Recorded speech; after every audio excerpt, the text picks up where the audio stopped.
The link is in the description. Join my new Discord.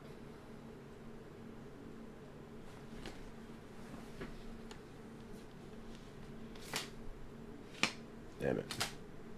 There we go. Join. Now.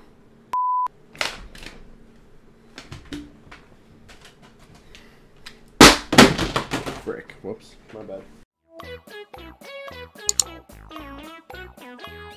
The FNAF movie has been a long time coming. Being announced in 2015, it's had its ups and downs, but in the past year, we've been getting a lot of interesting news. Or at least teases of interesting news.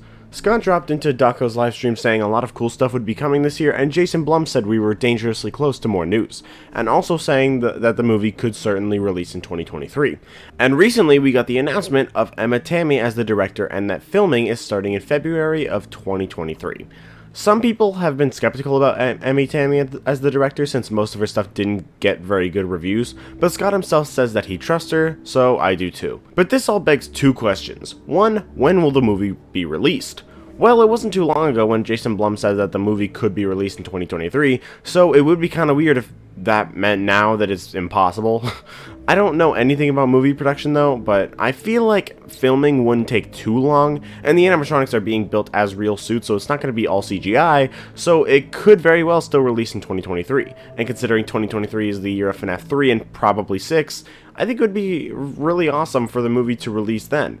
I'd predict a Halloween release since that's when FNAF 3 and or 6 seem to take place, and also because it's spooky month, so yeah, that would be awesome.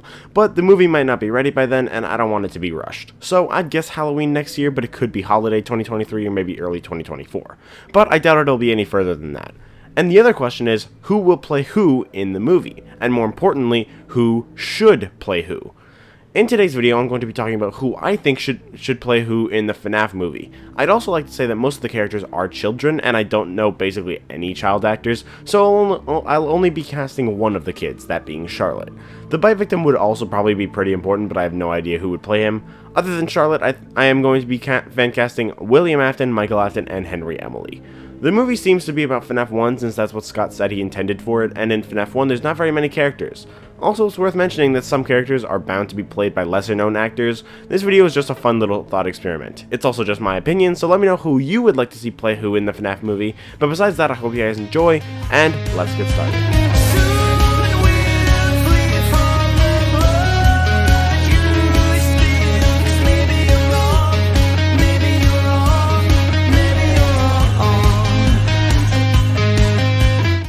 William Afton is probably the most important character to cast, besides maybe Michael Afton, but I find William to be more important. It's gotta be someone who can play that psychopathic nature, and honestly there's multiple people I could see.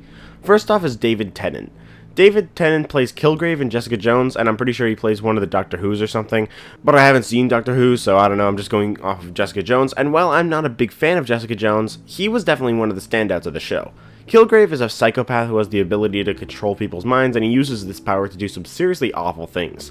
The psychopathy of Kilgrave is pretty up there, and I think David Tennant could play After pretty well if he was given the chance. Hell, Kilgrave is even called Purple Man, so it's perfect. David Tennant is my third choice for William, and my second choice is probably someone you wouldn't expect. My top two favorite shows are Daredevil and The Walking Dead. They're kind of interchangeable for me, as both are incredible, but I've never really talked about The Walking Dead in videos before, but I mean, I'm thinking if you guys wanted to see it, then after the series ends, I could rank all the seasons, but I don't know yet, because it's not FNAF, so not many people would watch it probably. But anyway, the cool thing about The Walking Dead is that the protagonists aren't really any better of people in comparison to the antagonists. Sometimes they're even worse. There was a time when Negan literally left his prison cell that he's been in for 6 years only to realize that there was nothing for him anymore and literally went back to his cell. Obviously that was part of his redemption arc, but still. We see the protagonist as the good guy simply because we follow their story. But there's times when Rick, the main character from seasons 1 to early 9, is literally insane. There was one time he bit a dude's throat out. The show is great, and Rick is a great character because it shows his arc from not wanting to kill any living people to killing anyone who stands in his way. Rick has had so many moments where he was absolutely insane, and Andrew Lincoln just plays it so well. He's also, funny enough, British in real life, just like Afton is, and although Rick is the hero of the Walking Dead show, his character is really no hero. And I think Andrew Lincoln would be able to play the character of William Afton really well. But my number one choice for William Afton is probably the actor everyone is fan-casted into this role, and that is Willem Dafoe. The range on this man is just off the charts. He can play a nice man just trying to help Arthur in Aquaman, and then be a complete maniac in Spider-Man No Way Home as Green Goblin. He was maniacal in Spider-Man 1, but he was dialed to 11 in No Way Home. No Way Home is often criticized for having too much fan service and for having a bunch of plot holes, but although that's kind of true, I don't really see fan service as a bad thing. Toby and Andrew and the old villains showing up was a great thing, and they're part of the reason for No Way Home probably being my favorite movie of all time, or at the very least one of them. But my absolute favorite thing in the movie is the absolute menace that is Green Goblin. This guy and one other person steals the show, and Dafoe does an absolute fantastic job in this role. With being just a nice guy and then switching to a man with so many inner demons, and his acting is just so good, Green Goblin, despite not being a villain from the MCU, is honestly absolutely one of my favorite MCU villains, only being beaten up by Kingpin and Daredevil. Honestly, the only problem is that Afton is supposed to be British and Willem Dafoe is just not. But he could just fake an accent, or William could just not be British in the movie. Overall, Willem Dafoe is my top pick for William Afton, although that's not really a hot take. The thing is, if William isn't British, nothing really does suggest that Michael has to be British either. But I did fan-cast a British actor as Michael, but one who has shown he can do an American accent in the case the Aftons aren't British in the movie.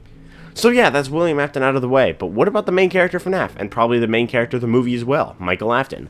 Michael Afton is basically Negan from The Walking Dead. He starts out as kind of an awful person, and he is punished for it. He bullies his younger brother, and literally accidentally kills him, and he learns from his mistakes and makes up for them, redeeming himself, and by the end of the series, is trusted by the very person he originally hurt. Just like Negan, who killed Glenn in Season 7, but by Season 11, Maggie, Glenn's wife, realizes that Negan isn't the same bad person anymore, and trusts him to the point where she's completely okay with him keeping her child, Glenn's son, safe. Now, I'm not suggesting we cast Jeffrey Dean Morgan as Michael Afton, as he's probably too old and his demeanor doesn't really fit Michael Afton as we know him, but there is another actor who has done a redemption arc storyline before, and the emotions conveyed there was amazing acting. I feel that this guy, who is also British, which is a bonus in case they actually want the Aftons to be British, could play the role of Michael Afton really well. Because although we know the story and emotions surrounding Michael Afton's story, it's not really a fleshed out story of Michael himself, but just by parallels and surrounding evidence instead. That's why I feel that Andrew Garfield could play Michael Afton really well. Andrew Garfield has shown time and time again that he's an amazing actor. Movies like Tick, Tick, Boom, Amazing Spider-Man 2, mostly 2, No Way Home, The Social Network, and Hacksaw Ridge all show that he's just an amazing actor who can play emotions really well. I mean, if you can't play emotions really well, you're not really a great actor, but Andrew Garfield does it just really well. The main thing I want to talk about is his Spider-Man. Unpopular opinion, Andrew Garfield is my favorite Spider-Man. Just the emotion and love that Andrew puts into his take on the character is so heartfelt, because you can really tell that Andrew cares about the character. But being Spider-Man is basically a one-way ticket to a shitty life, and Peter is unable to save Gwen, the woman he loves, and he breaks down. Seriously, I don't cry much, but that scene of Gwen Stacy's death made me cry, simply because of Andrew's godly performance. But then No Way Home rolls around, and we can see that the guilt is still following Peter 3 everywhere he goes, and the movie gives him a chance to right his wrongs and redeem his failure in one of the best scenes in the movie, where MJ falls and Andrew catches her. The guilt lifted off his shoulders because he got the chance to redeem himself, and he did it. That's what happens to Michael Afton, basically.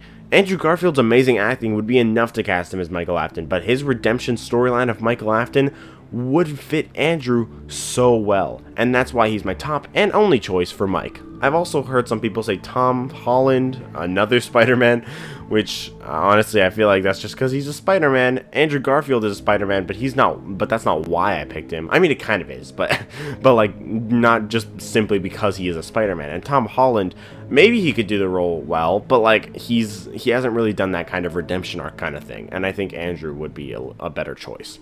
Now, the other two characters I'm not going to explain too much, especially the next one, simply because while they are potentially important, they're not as important as William and Michael. So I'm going to spend a lot less time talking about them than I did the other two.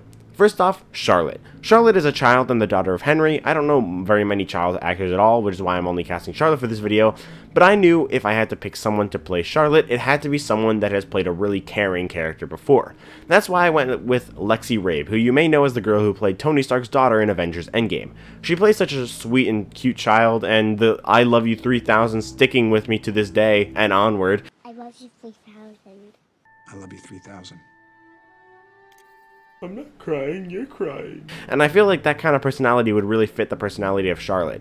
Since Charlotte's whole character revolves around protecting the other missing children, it stands to reason that Charlotte herself would be a really kind and sweet child, and I feel like Lexi Rabe could play that really well. But like I said, I don't really know any other child actors, so there's probably a million other child actors who could play this just as well as Lexi. Still, I picked her just because I've actually seen her do this stuff before. And finally, we have Henry, the man who lost his daughter and indirectly caused her death and withheld information that could have saved lives, only to, in the end, come back and try to destroy the man who destroyed his life and all the problems he caused in his wake.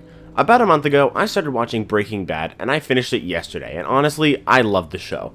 Both the main characters of Walt and Jesse stood out to me, but I have to say that Bryan Cranston's performance as Walt stood out just a little bit more. He basically just plays a really bad guy pretending to be a good guy, and while he's the bad guy and Henry's the good guy, they seem to have a relatively similar type of personality if you push aside the evil part, and they also have a very similar storyline. Walter White, spoilers for season 5 of Breaking Bad, is indirectly responsible for the death of his own brother-in-law. He withholds information that results in people getting killed many times throughout the whole show, and at the end of the show he gets revenge on the guy who directly killed Hank, and fixing all the problems caused in his wake, including killing Jack and all of his men, and freeing Jesse from the prison he was trapped in for months. Bryan Cranston is simply an incredibly talented actor, and the character of Walter White would absolutely not have worked if it weren't for the incredible performance put on by Bryan Cranston, and I think that he could do the character of Henry justice, so he's my top pick. And those are my ideas of who could play Michael Afton, William Afton, Henry, and Charlotte Emily for the FNAF movie. Let me know in the comments who your top picks for these characters are, and I hope you all enjoyed this video. If you did, then please do leave a like and subscribe if you want to, and I'll see you all later. Bye guys!